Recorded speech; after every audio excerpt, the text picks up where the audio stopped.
কষ্টের কাজ করি, তাও কষ্ট মনে হয় না, কারণ ফ্যামিলির বড় ছেলে আমরা। তাই তো মনের কষ্টের কথাগুলো কাউকে বোঝানোই যায় না।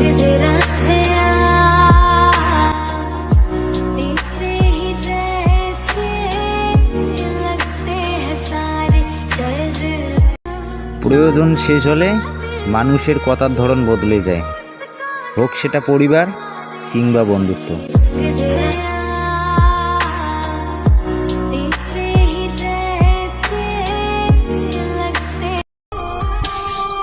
ভাই, অল্প বয়সে ফ্যামিলির দায়িত্ব নেওয়া ছেলেগুলো বুঝে বাস্তবতা কি জিনিস।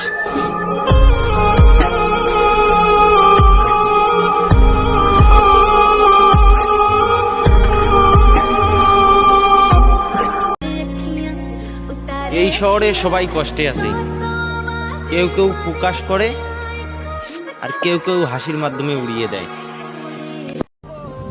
মিথ্যের সম্পর্কে হাজারটা মানুষ থাকার সত্ত্বেও সত্যিকার সম্পর্কে একটা মানুষ থাকাই যথেষ্ট।